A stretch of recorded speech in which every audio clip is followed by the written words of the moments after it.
सरकार बनाने की तैयारी में बीजेपी सूत्रों के मुताबिक मोदी के देश लौटने का हो रहा है इंतजार। सरकार बनाने के लिए बीजेपी आलाकमान ने बनाया मन, जगदीश मुखी सीएम की रेस में सबसे आगे। जगदीश मुखी ने कहा, गेंद उपराज्यपाल के पाले में, सरकार गठन के लिए एलजी हर कोशिश करेंगे। केजरीवाल के विधायकों की खरीद फरोख्त के आरोपों पर बोली बीजेपी, कहा उनके विधायक को किसने पैसा दिया इसका सबूत दे। आपके एमएलए क्या कर रहे थे? आपने तो पूरी दिल्ली को एडवाइस किया है स्टिंग किया करो, तो आपने पूरी दिल्ली को तो ट्रेनिंग दी है, अपने एमएलए को ट्रेनिंग देना भूल गए क्या? इसका मतलब ये मैं इसलिए बता रहा हूँ कि झूठ होता है, उससे बड़ा झूठ ये जो वो बोल रहे हैं। जगदीश मुखी ने केजरीवाल के आरोपों को बताया बेबुनियाद, कहा बीजेपी ना कभी खरीद फरोख्त करती है और ना करेगी।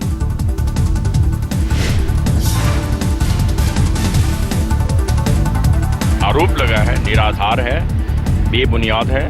भारतीय जनता पार्टी ना इस खरीदो फरोख्त में यकीन करती है, ना आज तक किया, ना कभी करेगी। दिल्ली बीजेपी अध्यक्ष सतीश उपाध्याय ने कहा, दूसरों को स्टिंग ऑपरेशन सिखाने वाले केजरीवाल ने उनका स्टिंग क्यों नहीं किया जो उनके विधायकों को ऑफर दे रहे थे। उनके पास तो तमाम स्टिंग ऑपरेशन करने की टीमें हैं, वो इस मामले में बहुत शातिर हैं, वो इन सब चीजों को बहुत अच्छे से जानते हैं। मीडिया में बने रहना उनका स्ट्रगल है। झूठ, झूठ और झूठ। सतीश उपाध्याय ने कहा, केजरीवाल को अगर हमारी सारी प्लानिंग पता है तो लगे हाथों सबूत भी दे दे। केजरीवाल ने बीजेपी पर लगाया है सनसनीखेज आरोप, कहा हमारे विधायकों को 20-20 करोड़ में खरीदने की कोशिश। केजरीवाल ने ऑडियो संदेश जारी कर कहा, सरकार बनाने के लिए आप विधायकों को खरीदने की कोशिश कर रही है बीजेपी।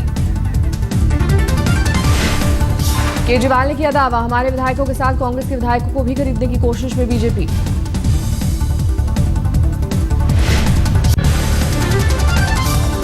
आम आदमी पार्टी के नेता आशुतोष का आरोप, चोर दरवाजे से सरकार बनाने की कोशिश में बीजेपी।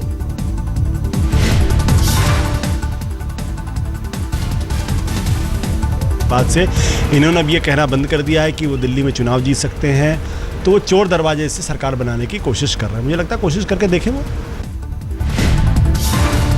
आशुतोष ने कहा, उपराज्यपाल विधानसभा भंग करें, नहीं तो उनके फैसले पर उठेंगे सवाल।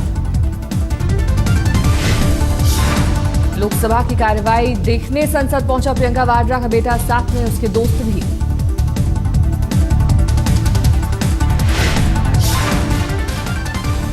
अपने 3 दोस्तों के साथ संसद पहुंचे थे 14 साल के रेहान, 15 से 20 मिनट तक संसद की कार्रवाई देखी।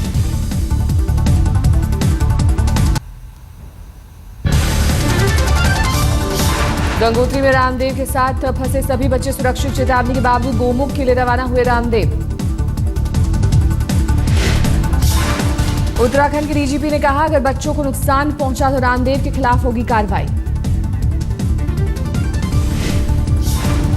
हम आशा करते हैं कि कोई विपत्ति ना आए, लेकिन अगर कोई वहाँ पे विपत्ति इन बच्चों को आती है तो मैं समझता हूँ कि इसमें जो व्यक्ति उनको एडवाइजरी के विपरीत वहाँ पे लेके गया है उसका भी कुछ ना कुछ उत्तरदायित्व जरूर बनेगा। उत्तरकाशी के एसपी का बयान, रोक के बावजूद बच्चों को अपने साथ लेकर गंगोत्री गए रामदेव। उत्तरकाशी प्रशासन के मुताबिक हाई अलर्ट जारी होने के बावजूद भी बच्चों को लेकर गंगोत्री रवाना हुए रामदेव।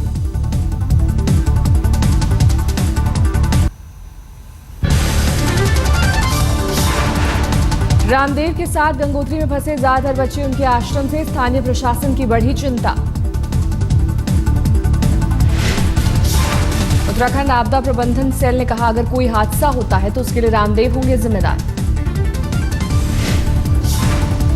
मैं अपने बच्चे को किसी अन्य व्यक्ति के साथ भेजता हूँ, वो व्यक्ति मुझसे कोई प्राधिकार पत्र पे दस्तखत कराएगा कि मैं आपके बच्चे को ले जा रहा हूँ, इसे कुछ हो जाता है तो उसकी जिम्मेदारी मेरे ऊपर रहेगी।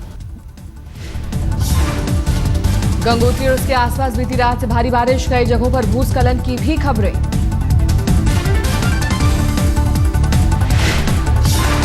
भारी बारिश के कारण गंगोत्री में कई जगह रास्ते बंद, कई जगह टूटी सड़कें।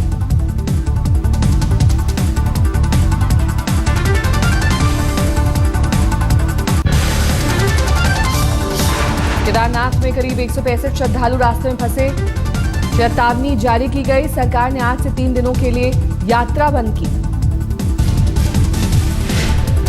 उत्तराखंड में खराब मौसम को देखते हुए राज्य सरकार ने जारी किया हाई अलर्ट, प्रशासन सतर्क। उत्तरकाशी में आज और कल भारी बारिश का अनुमान, प्रशासन तीर्थयात्रियों को अपने ठिकानों पर रहने के लिए कहा। उत्तराखंड में भारी बारिश से गंगोत्री हाईवे गंगोत्री से भटवाड़ी तक रास्ता बंद, कई तीर्थयात्री रास्ते में फंसे। भारी बारिश के कारण कई जगहों पर भूस्खलन, गंगोत्री यमुनोत्री तक बड़ी गाड़ियों की आवाजाही बंद।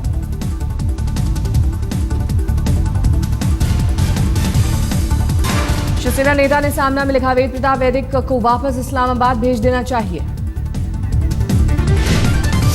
उद्धव ने सामना में लिखा, वेद प्रताप वैदिक ने हाफिज से मुलाकात की, फोटो लोगों को ऐसे दिखाई जैसे कोई महान समाज सेवा का काम किया हो। हाफिज वैदिक मुलाकात पर उद्धव ने लिखा, ये सस्ती लोकप्रियता पाने का खतरनाक अंदाज। उद्धव ठाकरे ने लिखा, सस्ती लोकप्रियता पाने के लिए पूनम पांडे की हरकत माफी लायक, लेकिन वैदिक का काम माफी लायक नहीं।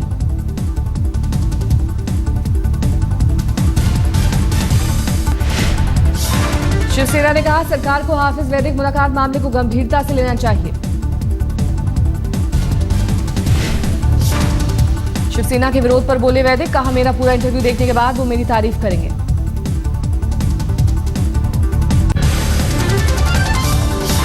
हाफिज वैदिक मुलाकात पर कांग्रेस का विरोध जारी, संसद में सरकार को घेरने की तैयारी।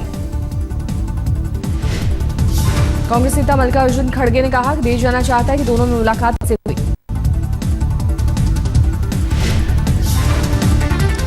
एक आदमी जाके बात नहीं कर सकता, ये तो गवर्नमेंट की जिम्मेदारी है। मेरे सबसे दोस्ती है, इसीलिए मैं जा रहा हूँ और सबसे बात कर रहा हूँ। ये ठीक नहीं है, इसीलिए फिर एक बार इसके बारे में हम सोच रहे हैं किस ढंग से इसको फिर चर्चा में लाना। भारतीय उच्चायोग को नहीं दी वैदिक हाफिज सईद की मुलाकात की जानकारी, हाई कमिश्नर ने सरकार को भेजी रिपोर्ट। यूपीएससी विवाद के लिए सरकार ने बनाई 3 सदस्यों की कमेटी, सरकार ने कहा छात्रों के साथ नहीं होगा भेदभाव। परीक्षा की तारीख के अलावा दूसरे मसलों को भी देखेगी कमेटी, कमेटी को जल्द रिपोर्ट सौंपने के लिए कहा गया। केंद्रीय मंत्री जितेंद्र सिंह का बयान, छात्रों के साथ किसी तरह का अन्याय नहीं होने देंगे।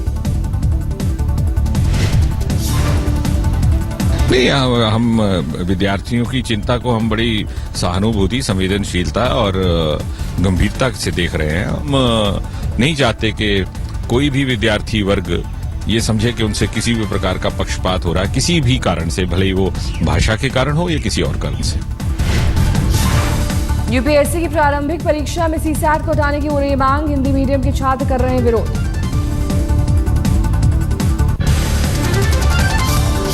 मुंबई के लोगों पर मुसीबत, अभी पानी की सप्लाई में 20% कटौती जारी रहेगी। बीएमसी की स्टैंडिंग कमेटी ने लिया फैसला, 5 सितारा होटलों और कारखानों में पानी की सप्लाई में 50% की कटौती।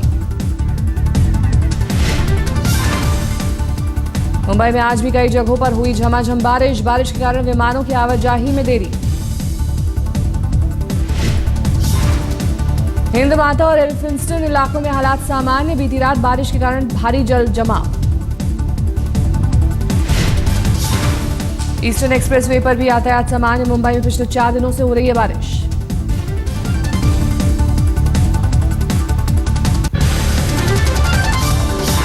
पाकिस्तान ने फिर किया सीजफायर का उल्लंघन, सीमा पार से गोलीबारी में 1 जवान शहीद, 5 जख्मी।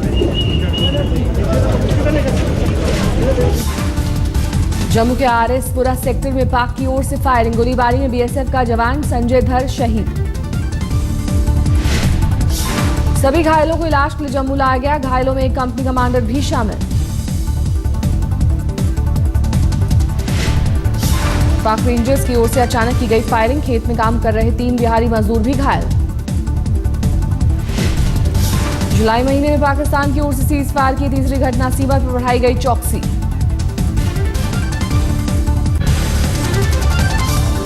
श्रीनगर बारामूला हाईवे पर सेना के ट्रक और टवेरा में टक्कर, हादसे में 6 लोगों की मौत।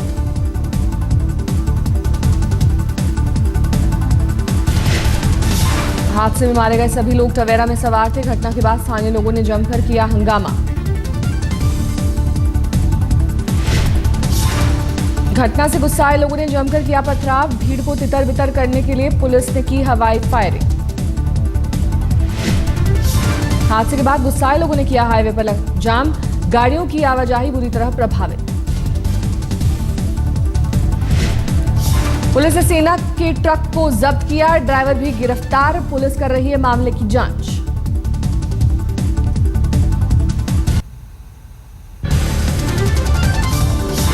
दिल्ली के मोतीबाग में मणिपुर की रहने वाली युवती की लाश मिलने से सनसनी। दोपहर घर में मिला शव। सहेली के मुताबिक अपने बिस्तर पर अचेत मिली युवती। कान में ईयरफोन भी लगा था। 5 साल से ज्यादा समय से मोतीबाग में रह रही थी युवती। फ्लैट में रह रही लड़कियों से पुलिस कर रही है पूछताछ। दिल्ली से कटरा जाने वाली रेल मुसाफिरों को परेशानी। कटरा जाने वाली श्री शक्ति एक्सप्रेस 2 घंटे तक सुरंग में फंसी रही। इंजन में खराबी की वजह से सुरंग में फंसी रही ट्रेन। बाद में ट्रेन को दूसरे इंजन के सहारे कटरा लाया गया।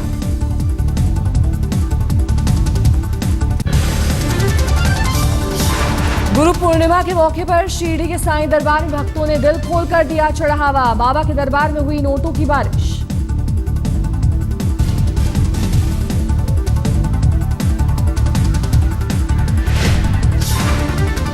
शिरडी के साईं बाबा को भक्तों ने चढ़ावा करीब 4.5 करोड़ का चढ़ाया। नकदी के अलावा सोने चांदी के जेवर भी दान किए। भगवान महाकाल की नगरी में लगा सावन का मेला। उत्तम स्वामी महाराज के साथ जलाभिषेक करने पहुंचे हजारों श्रद्धालु।